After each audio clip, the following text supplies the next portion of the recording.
Hello everyone, I'm Nick Renteria and I'm the principal at Sundown Lane Elementary, and I'm joined by Annie Rollins, and I'm the third grade teacher at Sundown Lane Elementary.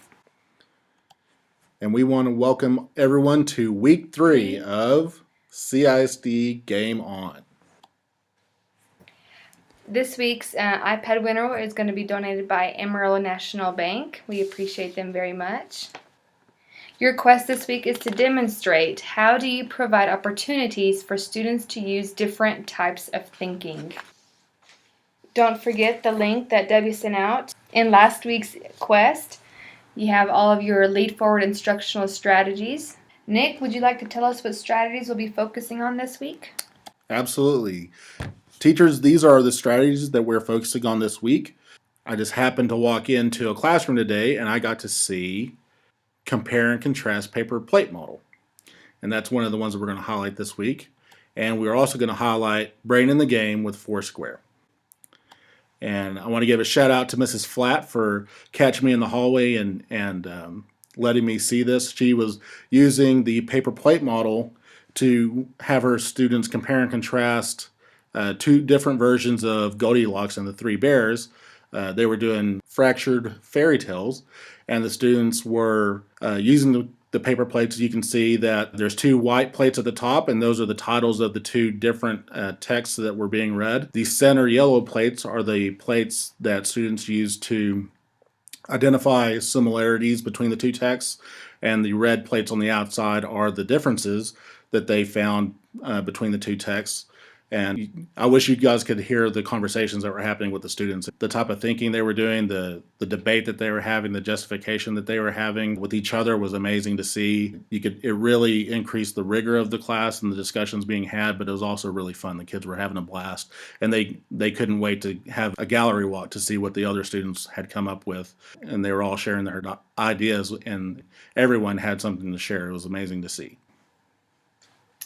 The other one is the Foursquare with Brain in the Game. You can find this on the link that Debbie included in the email in your week 3 quest. Sometimes the right piece comes in at just the right time. Let's level up CISD and share your best thinking piece. What tool do you use to consistently engage your students in different types of thinking? One tool that you could use is just put the questions on popsicle sticks and just refer back to them whenever you walk around or when you're actively monitoring your students. Another strategy that we've seen is putting the question stems in your badge so you have them with you at all times.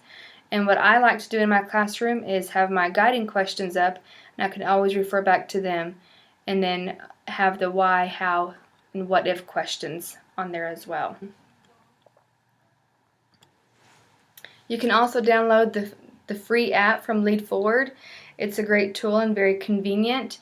You can click on the thinking stems and it'll open up to a page where you can click on the different stem that you're looking for.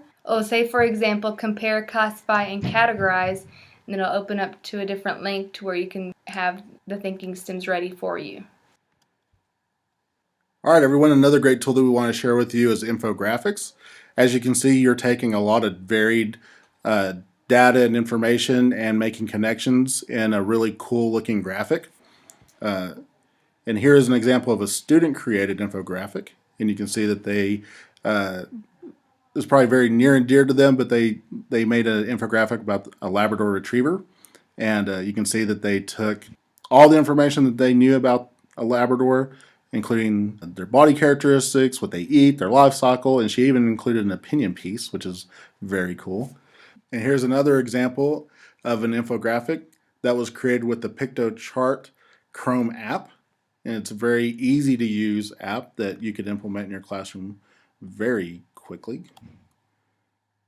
And here is an example of an infographic template that's available in the Google Classroom that Debbie will be sending out. So if you're interested in that, be sure to watch Debbie's video to have a little bit more information about how to create an infographic in your classroom.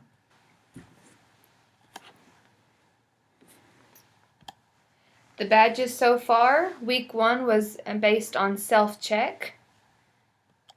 Week 2's badge was avoiding pitfalls. And now for week 3's badge is thinking tools. Remember, the badges are based upon the level up tweets that you do. When leveling up, the teachers have an opportunity to be entered in the drawing of a Google Summit registration ticket.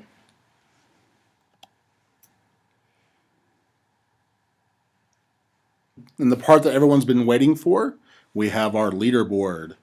The first 3 teams on the board are CISD Invaders, Team Atari, and Team Pong.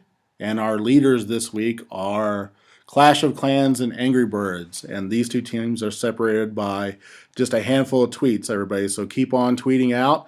Every tweet counts, especially since Team Invaders is hot on your tail and we're coming for you. So keep it up.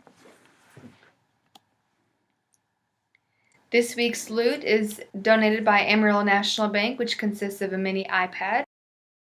Game on!